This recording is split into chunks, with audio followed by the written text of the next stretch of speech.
itong bahay na to is talagang, alam mo yon, hindi lang siya pang matagalan. Pwede rin for lifetime. See? Ayan yung sticker, oh. Ayan. Speaker?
Is pinangangalagaan namin kung anong meron man kami ngayon na naipundar, sobrang pinaghirapan namin at pinaghihirapan namin at paghihirapan naming bayaran. Kaya kailangan naming ingatan. Maya pagbalik namin, alam mo yun, may iba nang nakatira, tas mahirap na namin paalisin. Tas siyempre paano yung mga napundar naming mga gamit, di ba? Inutang pa naman namin to sa IKEA. It's already 11 and 11, so inaantay na natin yung magkakabit ng ating alarma. So bakit nga ba kami magpapalagay ng alarma?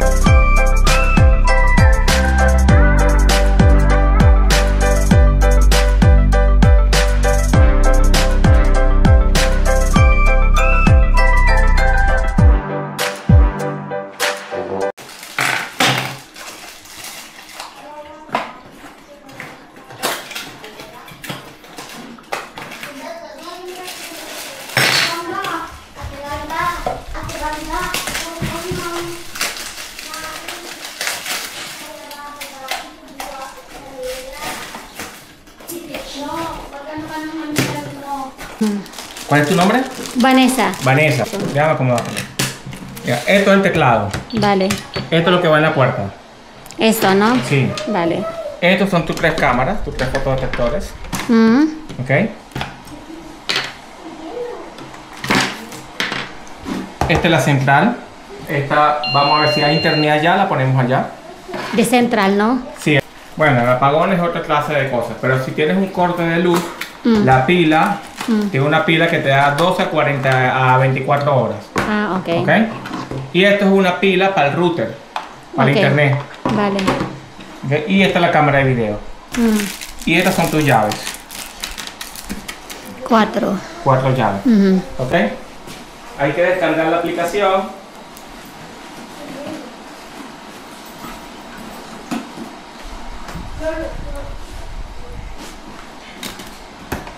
Okay, hay que descargar la aplicación. Ahí vamos a tener que de repente molestar un poco a tu esposo. Porque tenemos un correo aquí para ver. ¿Tienes acceso a ese correo? Sí. Ah, bueno, genial. Entonces no tenemos que molestarlo a él. Cuando puedas, descarga la aplicación. Ok, pero ¿has mandado ya? Entonces, Vanessa, mira, te voy a poner la central aquí. En este pedazo de aquí. De central. Sí, para que te quede escondida. Okay. Esta, ¿ves? Como no hay internet, entonces la voy a poner allá para que te quede privada. Vale. Y usamos esta regleta que está aquí. Vale. ¿Ok? ¿Está bien?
Ito din.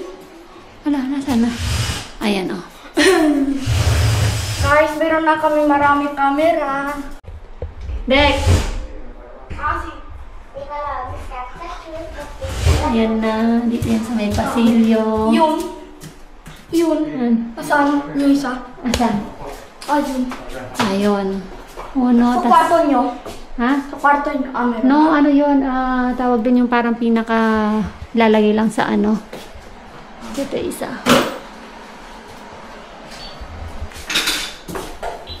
Hi, hi. Ha? Hi ka sa camera. Hi. Kailan charge? Ha? Kailan charge? Tanong mo sa kanya. Tanong mo. Tanong mo nga eh. Dali. Hay que cargar las cámaras. Los cámaras. ¿Ah? Hay que cargarlos. No, tiene pila. Ah. Dura más de un año. Un año. Nosotros venimos y te la cambiamos. Un año pala yan, Dek. Hi, Kai. Allah. Hala.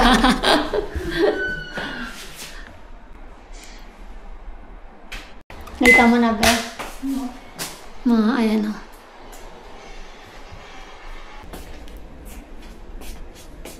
Son.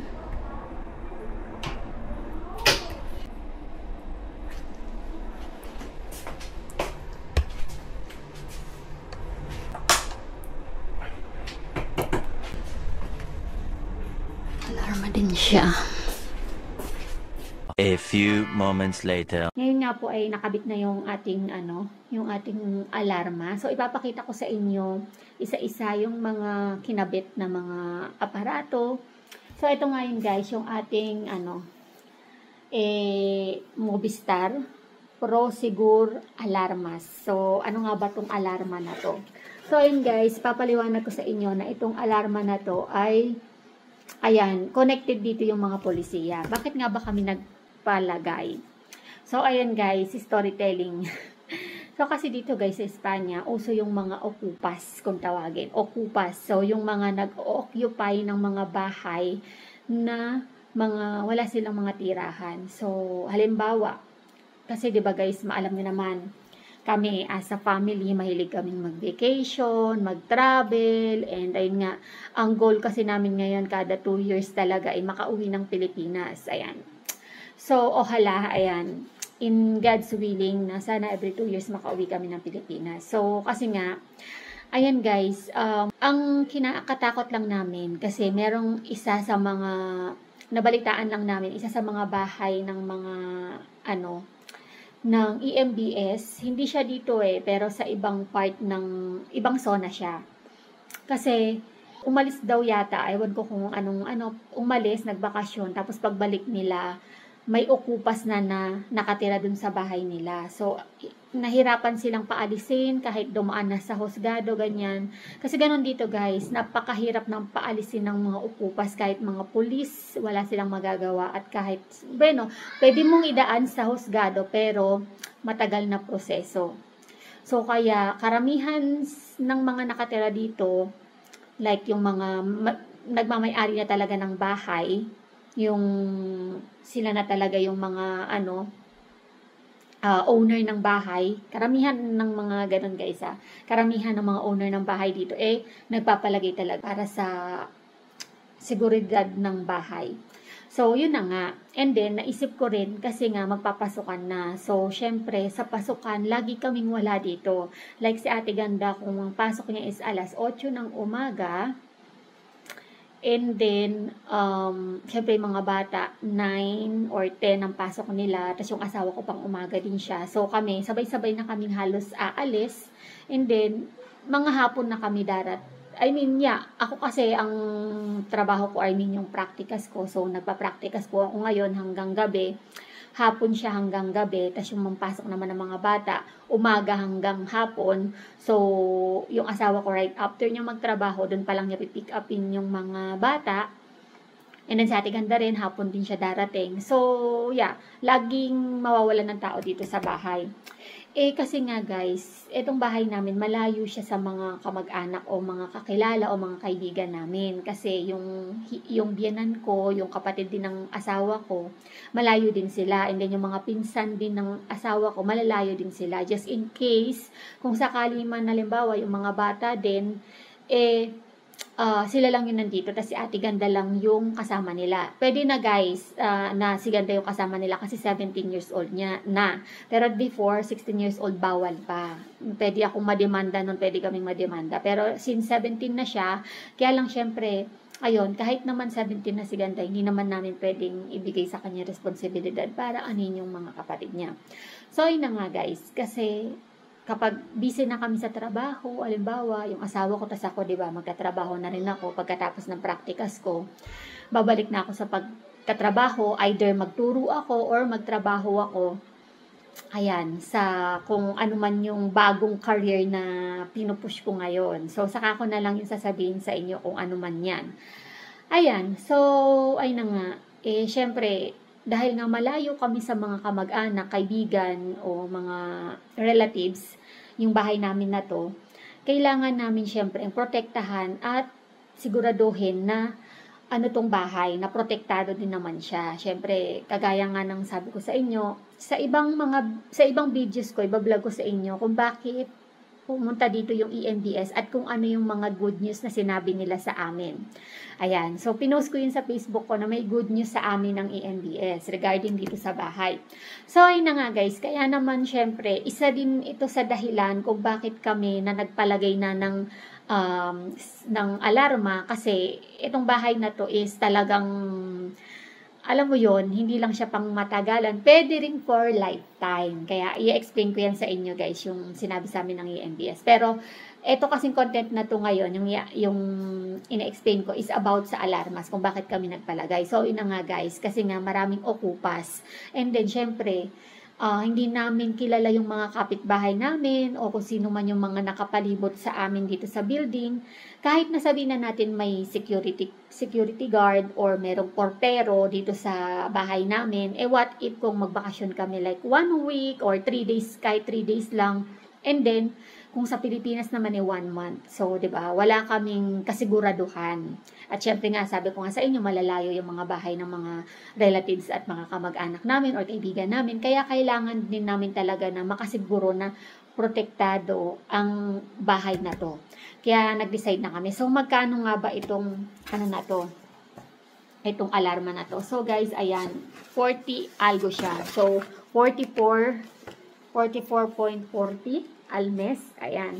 So, syempre, dun sa 44.40 na yon, hindi na namin panghihinayangan. So, syempre, magtipid-tipid na lang kami ng konti. I-adjust namin yung pagbabudget namin kasi nga, para sa, bayad nga dito sa siguro namin. So, pumayag na rin kami kasi nga, at least, hindi kami kakaba-kaba, lalo na madalas din, nung pumapasyal kami, halimbawa, buong araw, wala kami dito sa bahay. Tapos yun nga, pumapasok yung mga bata, di ba? Kaya kailangan din namin talaga ng kasiguraduhan na talagang, alam mo yon. Although, bakit, di ba, bakit, may mga magtatanong yan, bakit? May mga nakatago ba kayong mga kayamanan dyan? O ganito, ganyan? Bakit kailangan pa ng ganito, ganyan? Siyempre, yung mga, yung mga bagay na ganon, pero hindi lang din naman kasi doon yun. Kumbaga parang syempre, gusto lang namin protektado yung bahay, yung mga bata, and then yung mga gamit din namin. Syempre may mga bagay din akong mga dito na ina-invest na alam mo na nabili na kailangan din namin, syempre alangan naman, hayaan lang namin like yung mga camera, mga cellphone or computer, 'di ba? Yung mga ganung bagay. Syempre din namin yan, kailangan din naming ingatan. Kaya, ayun nga, nag-decide ako, kami ng asawa ko na magpalagay na nito. Actually, matagal na namin pinag-iisipan to, kaya lang sabi ko, parang ang dagdag lang sa gastos, alam mo yon kasi 40 din al mes, so parang imbis na pambili na lang ng pagkain, ganyan. So, kumbaga naisip-isip ko na hindi naman na kailangan panghinayangan yun kung sakaling sa ikakabuti o sa ikakatahimik din ng pag-iisip. Nag-iisip din kasi ako minsan kapag wala kami, halimbawa buong maghapon kami, like nung nag-travel kami sa Toledo, buong araw lang yun guys, pero syempre niisip ko pa rin, what if ganito, ganyan, kasi may times na dito sa may building, ibang building siya, pero dito rin sa part namin na to, sa kabilang building siya, na meron ngang tumira nga daw sa may 3rd floor na, kasi nga wala pang nakatira doon, tapos ang daming mga pulis na pumunta, so inimbestigahan nila, ganito, ganyan, pero wala naman nangyari, hindi namin alam, so walang nakakaalam kung ano ba talaga yung nangyari na yun, kung may okupas ba, or ano, so kasi talaga guys, dito sa Spain, dito sa yan sa Madrid, maraming okupas kung tawagin. Kaya nakakatakot guys. Lalo na yung may mga owner ng bahay na sobrang sobrang ang hirap bago mo babawi yung bahay mo. Kaya sabi namin, napag-isipan na rin namin kasi nga, alam mo yun, ang tawag dito, baka mamaya pagbalik namin, alam mo yun, may iba nang nakatira, tas mahirap na namin paalisin, tas siyempre paano yung mga napundar naming mga gamit, di ba? Inutang pa naman namin to sa IKEA, 2 years namin babayaran, kaya lahat to bago, lahat ng mga gamit namin, sopa, kama, kaya kailangan naming ingatan. Though wala naman kaming ganong limpak-limpak na, alam mo yun, wala naman kaming bolt or room bolt, kagaya ng sa di ba? Yung mga trending ngayon sa Pilipinas, yung mga ng trilyon na pera, ganyan. Hindi naman ganun guys. Kaya ito kasing meron kami ngayon is pinangangalagaan namin. Kung anong meron man kami ngayon na naipundar, sobrang pinaghirapan namin at pinaghihirapan namin at paghihirapan naming bayaran. Kaya kailangan naming ingatan. So kaya ako din syempre, although mababa yung upa namin dito guys, syempre may mga ibang mga expenses o mga bayarin na kailangan bayaran, automatic na yung sa bangko namin, like yung sa IKEA, yung mga appliances na bago, and then ano pa ba, yung ibang mga prestamo, mga utang natin sa bangko. So marami tayong mga bayarin guys. So kailangan kung magtrabaho pa rin, kahit na mababa yung upa namin. Pero napakalaking tulong naman sa amin nito na mababa na yung upa ng bahay namin. So sana, hopefully, di ba, makapag-save tayo para just in case makauwi tayo sa Pilipinas or makapag-travel. Kaya yun lang guys, kaya kami nagpakabit ng alarma. So para sa ikakatahimik ng pag-iisip ko, lalo na ako masyado kung mapag-alala, alam mo yon, para sa, syempre, pagpasok ng mga bata, tapos pag nandito sila, nang sila lang, tapos halimbawa ako nasa trabaho ako or yung asawa ko, ganyan. Tapos lalo na pag nag-travel kami, as in trangkila ako kasi once na may magtangkang kasi papakita ko mamaya sa inyo guys yung mga kinabit na alarma. Nagpakabit din ako sa may mga bintana just in case may mga masasamang loob na gustong pasagin yan, pasukin or what. So marami tayong mga nilagay na mga alarma dito. So yun nga, 44.40 almes siya. And then merong mga camera na nilagay. And ayun na nga, para at least, 'di ba? Kahit wala kami, kahit away kami sa bahay, kapag ganun ang nangyari guys, automatic 'yon. Darating na yung mga pulis o kung sino man yung mga na pwedeng mag-imbestiga at tumulong sa amin para sa ganitong kaso. Kaya ayun, kaya nagpakabit talaga kami para at least 100% na talagang tayo, matatrangkila yung isip natin. So ngayon guys, ipapakita ko sa inyo kung saan yung nilagay niyang mga camera sa amin. Hindi sapat guys yung CCTV namin kasi yung CCTV na yan, syempre, kapag kami lang nakakakita, hindi kagaya niyaan, connected yan sa polisiya. Meron din silang yan kapag sinabi namin na kapag may nakitang something na suspicious, alam mo yon, nakakonect yan sa kanila, sa polisiya. Ayan, so sabi nga dito, doble garantiya. So doble yung guarantee na protektado kami sa, garantiya anti-robo, sa mga magnanakaw, sa mga okupas, anti-okupasyon. So, yan yung mga okupas na sinasabi ko nga sa inyo. Kaya, ayun guys, nag-decide kami na magpakabit na talaga. So, today is Saturday, so tamang-tama wala akong pasok ngayon, kaya talagang pinush ko na ngayong araw na to ikabit kaya pumunta dito yung technician. So, may mga ilang clips ako, may mga ilang video ako nung nung nagkakabit siya or nung nag-explain siya. So, ayun na nga guys, ipapakita ko na sa inyo kung saan nilagay yung mga alarma. So, ayun na nga guys, yung isa dito yan nilagay sa may sala. So, ginamit niya tong ano, itong eskalera. Tapos guys, meron din siyang nilagay dito sa may bintana. Ayan. Ayan kung nakikita nyo. Teka lang. Ayan. Syempre, minsan guys, diba, inaano yan, tawag dito. Ay, ang ganda ng swimming pool, oh. So, ayan guys, kasi minsan, diba, yung ibang mga magnanakaw, dumadaan sila sa bintana. Kaya nagpalagay na rin ako, guys. Tapos, ito yung pinaka-main, ano niya. Ayun. Yung pinaka, ano daw niya. Pinaka-main, ano niya. So, kapag halimbawa, nag-brown out, ganyan, nag-ano, tawag dito, meron niyang ano, may baterya yan na pag in case na mag-brown out, at least, di ba, alam mo yon, meron silang ano. Tapos dito, yun, so mainit masyado, kailangan natin ibaba yung ano. So ayan, meron din dyan.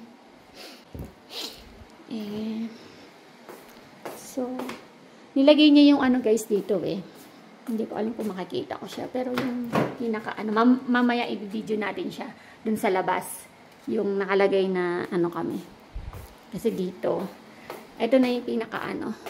Ayan, kaya kapag lalabas kami, sabi niya gagamitin ko tong susi na to paglalabas kaming lahat, para ma-activate na kailangan naka-activate yung alarma. So ayan, may password dyan. Tapos kapag dito, ayan, tinikitan tayo ng alarma na katunayan na may, ayan o, con aviso a policía. Ayan. Diba? Mobistar nga pala yan guys. Tapos dito sa ano, sa kusina, naglagay din siya. Ayan, just in case umuwi tayo sa Pilipinas. Diba, protected siya. So, dito na, kasi dito, ayan. Yan yung, tatlo yan kasi guys, ito yung isa pa. Ayan. Tapos, ayan, and then, meron pa dito. Ayan. So, tatlo. Tapos, sa mga bintana nila, meron din yan. Hindi ko na ipapakita, pero meron sila. Tapos, ilalagay ko pa rin yung camera doon. Yung isa. Meron din dito sa may, ano pala, sa may pintuan na yan. Diba?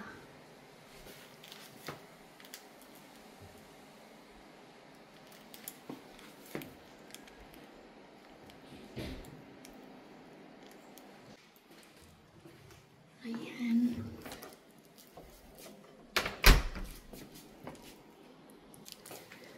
So, ayun guys. Ayun nga, inilagay na ano, mga alarma natin. So, yung mga camera natin, like ito, meron pang isang camera dadalhin daw niya sa ibang araw. So, yung camera na to, tapos meron siyang ibibigay na camera pa. So, baka ilalagay ko na lang yon dito. Baka dito ko na lang siya ilagay. Yan, baka dito ko na lang ilagay yon. Tapos, yung camera na nasa kwarto, I mean ito, kailangan talaga dapat sa ano, or kaya dito sa may taas para hindi siya nakikita. Alagay na lang siya dyan, tapos yung ibabalik na lang doon. Ganun na lang ang mangyari. Mami, yo puedo hacer así. Mga bono nyo? Aquí, pero yo quiero Daw paglalabas. Mami, yo quiero Ganito tactar. muna. Yo.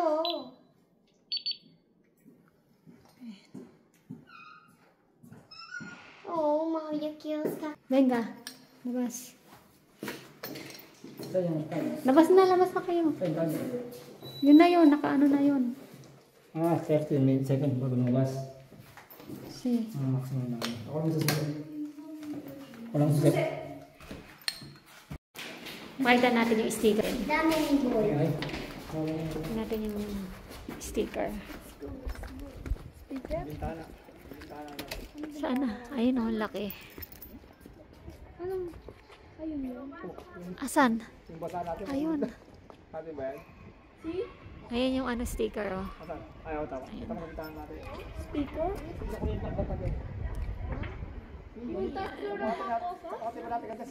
May sticker siya. Asan? Yeah. Tingnan nila yung sticker na sa ano namin na alarma. Tayo lang. Ay, ito meron din, oh. Sticker. Init. So, yun lang for today's video. So, natatahimik na yung aking pag-iisip lagi kapag, na wala away kami sa bahay pag malayo kami or pag, halimbawa, magdamag kaming wala or 3 days kaming Kasi, di ba, alam niyo man, mahilig kami sa, travel. So, yun lang naisip kong, paraan para kasi hindi sapat yung CCTV lang talaga, yung CCTV lang na camera na sa amin lang yung nabibili sa so kailangan natin connected sa polisiya para just in case, 'di ba, lalo na pag umuwi ng Pilipinas talaga. So ayun lang guys, kung gusto niyo rin magpakabit ng ganitong alarma guys na para sa inyo, ayan, kontakin niyo lang ako guys, ibibigay ko sa inyo yung contact number ng ng Movistar, ayan, ng seguridad, super seguridad nakalagay niya. So, ayan. Kaya yun lang guys. Thank you so much for watching. See you on my next vlog. Bye!